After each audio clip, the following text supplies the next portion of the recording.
Hello everyone, Radhe Radhe, जय Shri Krishna. Welcome to my channel. My name is Pooja Adhikari. तो आज की जो स्टोरी है वो मैं आपके साथ शेयर करना चाहूँगी कि कुछ कुछ ऐसे इंसिडेंट्स हुए थे मेरे साथ में और मेरे फ्रेंड्स के साथ में जब हम साथ में थे।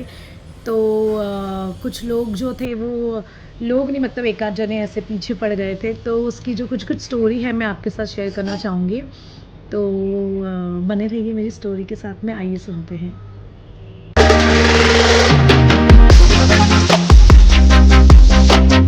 तो एक बार ही ऐसे हुआ था कि जब मैं कॉलेज में थी और मैं कॉलेज से रिटर्न आ रही थी, तो कुछ कैश दिया था मम्मी ने कि एसबीआई बैंक में जा कर के डिपॉज़िट करने थे। तो मेरे पास आई थिंक कुछ 3,000 रुपये थे वो टाइम पे और मुझे डिपॉज़िट करने थे। तो जो जोगेश्वरी वाला ब्रांच है एसबीआई का, वहाँ पे ऐसे होता था कि काफ़ी चोर लोग जो है वहाँ पे आपको हमेशा मिल ही जाएंगे। अगर आप बैंक से निकल रहे हो तो वो आपके पीछे पीछे करेंगे। तो ऐसे मैंने काफ़ी सुना था। तो मैं जब वहाँ पे कैश डिपॉज़िट करने गई, तो डिपॉज़िट करने के बाद में मैं जब घर की तरफ आ रही थी तो एक कोई अंकल थे, वो मुझे फ़ॉलो कर रहे थे। तो पता नहीं, कहीं ना कहीं ऐसे ही वो लग जाता है ना कि अगर आपको कोई फ़ॉलो कर रहा होता है तो मेरे को, लेकिन वो कंफर्म करना था मुझे कि वो मुझे ही फ़ॉलो कर रहे हैं या नहीं कर रहे हैं। तो मैंने क्या किया था, मैंने ऐसे जिग जैग में रोड क्रॉस कर रही थी कि कि कंफर्म करने के लिए कि ये सच्ची में वो मुझे फॉलो कर रहे हैं या नहीं कर रहे हैं। तो ऐसे मैंने 3 या 4 बार मैंने ऐसे रोड क्रॉस किया और मेरे पास फ़ोन नहीं था तभी वो दिन पे। तो मेरा फ़ोन ख़राब हुआ था एक्चुअली। तो फिर मैंने सोचा कि अब थोड़ा ऐसा डर भी लगता है क्योंकि छोटी थी, तो इतनी हिम्मत तो होती है नहीं कि मैं ऐसे चिल्ला दूँ या बहुत कुछ ऐसे बोल दूँ। तो नहीं समझ में आया था वो टाइम पे। तो ऐसे ही करते करते जब मैं जैसे ही मेरे सोसाइटी के यहाँ पे पहुँची, तब मैंने ज़ोर का चिल्लाया कि ये मेरा पीछा कर रहे करके, ये वो ऐसे वैसे। तो उतने में फिर वो भाग गया कहीं पे, और वो कहाँ भागा वो मुझे बिल्कुल भी आइडिया नहीं है। पर उसको काफ़ी लोगों ने ढूंढा था लेकिन वो मिले नहीं। तो पता नहीं, पर ऐसे ही कुछ होता है तो बहुत डर लगती है। तो क्या ही बोलूँ, मतलब कैसे कैसे लोग हैं, कुछ बोल नहीं सकते हम। तो थोड़ा सेफ ही रहो अगर आप कहीं पर भी जा रहे हो तो। और वो इंसिडेंट्स के बाद में मुझे ऐसे लगा कि मैंने बहुत गलत टाइम पे ऐसे बोला था, या मुझे ऐसे आई थिंक पहले ही बोल देना चाहिए था। तो फिर एक बार ही ऐसे हुआ था कि मेरी फ्रेंड प्रिया का बर्थडे था और हम सब डिनर पे गए थे। और वहाँ से रिटर्न आने के टाइम पे ही कोई मतलब आई थिंक वो बंदे ने, अंकल ही थे कोई, तो बुढ़े अंकल थे काफ़ी। उन्होंने आई थिंक कुछ ड्रिंक वगैरह करी हुई थी। तो वो हमारा हम 3 लड़कियाँ थी, तो वो हमारा पीछा करने ऐसे लगे। तो मैं हमेशा यही करती हूँ कि अगर पहले तो मैं डायरेक्टली ऐसे किसी को बोल नहीं सकती, लेकिन हाँ, हम लड़कियों को मालूम पड़ जाता है अगर आपका कोई पीछा कर रहा होता है तो मुझे इसे फिर भी एक बार ऐसे कंफर्म करना ज़रूरी था। तो मैं हमेशा रोड में अगर कोई पीछा कर रहा है तो मैं जिगजैग वाला ही मेरा वो बेस्ट फार्मूला है। मैं उससे ही कंफर्म करती हूँ कि कोई इंसान सच में पीछा कर रहा है या नहीं कर रहा है करके। तो 11 बज रहे थे रात के, तो वही 2-3 बार मेरी फ्रेंड लोगों को मैंने ये रोड से क्रॉस करवाया, फिर वापस से रिटर्न आई, फिर क्रॉस करवाया। तो उन्होंने मुझे बोल रहे चल क्या रहा है, फिर मैंने उनको बोला कि आई थिंक मुझे लग रहा है कि ये पीछा कर रहा है ऐसे करके। तो इतना होने के बाद में मैंने फाइनली उनको बोल दिया, जैसे ही हम एक सिग्नल के पास में पहुँचे, मेन रोड पे पहुँचे, तो मैंने उनको बोल दिया आप हमारा पीछा क्यों कर रहे हो। तो उसने ऐसे देखा, बोला कि मैं आपका पीछा नहीं कर रहा। मैंने बोला मैंने आपको देखा कब से आप ऐसे पीछा कर रहे हो, इतनी अजीब तरीके से देख रहे हो, चलो पुलिस स्टेशन लेके चलती हो ऐसे। क्योंकि पता नहीं वो टाइम पे क्या ही हिम्मत आ गई थी। तो फिर सब लोग आ गए, सब गाड़ी से उतर गए कि क्या हुआ करके। तो मैंने बोला कि अंकल हमारा पीछा कर रहे हैं, ये वो कब से हमें फॉलो कर रहे हैं, हम 10 मिनट से चल रहे हैं, 10 मिनट से हमें फॉलो कर रहे हैं।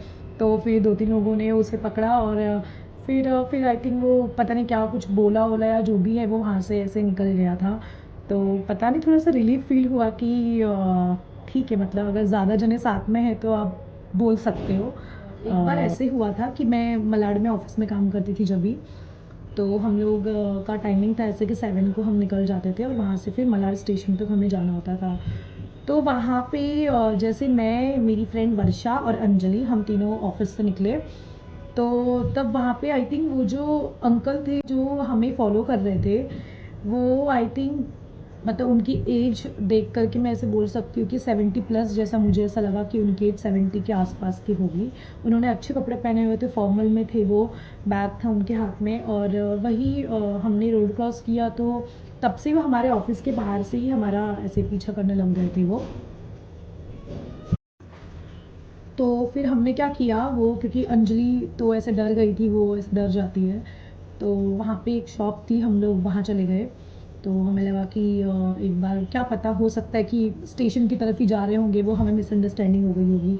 तो हम लोग एक शॉप में चले गए अंदर, ऐसी कुछ हमने वहाँ पे चॉकलेट वगैरह खरीदी। और हमने फिर ऐसे ही बाहर जब आए तो हमें ऐसे देख कर के लगा कि शायद से वो नहीं है, लेकिन वो दुकान के आगे की तरफ ही खड़े थे। तब हमें ऐसे कंफर्म हो गया कि हाँ भाई ये है अभी।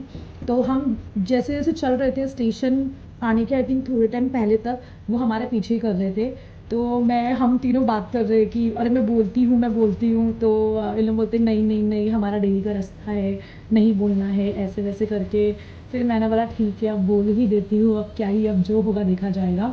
तो हम लोग लिंक रोड में ही थे हम लोग, तो फिर तब जा करके मैंने फिर उनको बोल दिया कि आप हमारा पीछा कर रही हो वो। तो उन्होंने बोला कि नहीं, मैं तो अपने फ्रेंड का वेट कर रहा हूँ, मैं उसको कॉल कर रहा था, तो पता नहीं क्या लगा, मैंने उनके हाथ से फ़ोन छीन लिया। तो मैंने लास्ट में डायल नंबर में मैंने देखा तो किसी का कॉल नहीं था, ना रिसीव में किसी का कॉल था। उन्होंने हमसे झूठ बोला। और जब मैंने उनका फ़ोन लिया तो मैंने जब चेक किया, फिर मैंने उनको देखा, मैंने बोला इसमें 4:30 बजे के बाद से तो कोई कॉल ही नहीं आया है, आप किसको पागल बना रहे हो। तो फिर वो ऐसे थोड़े से घबरा गए थे, और फिर उन्होंने बोला कि मेरा फ़ोन मुझे रिटर्न दो। तो फिर मैंने उनको बोला कि ऐसे मत करो, क्योंकि आप जो हो, आप अभी मेरे दादाजी की एज के हो या नाना जी की एज के हो, और अगर आप ऐसा हरकतें करोगे तो फिर हम मुंबई में कैसे सेफ रहेंगे, क्योंकि मुंबई में ये सब केसेस अभी जो है वैसे काफ़ी कम है। तो हम नहीं चाहते कि ऐसे कुछ हो, या आपकी वजह से वो मतलब ऐसे पूरी सिटी का नाम ख़राब हो या जो भी है। तो क्योंकि हम लोग मुंबई में रात को भी निकलते हैं तो हमें ऐसे सेफ ही लगता है, उतना डर कभी नहीं लगता है। बट ऐसे कुछ कुछ लोग हैं ऐसे, यहाँ पे भी है कुछ कुछ लोग ऐसे, जिनकी वजह से थोड़ा ऐसे घर से बाहर निकलने को हमें डर लगता है।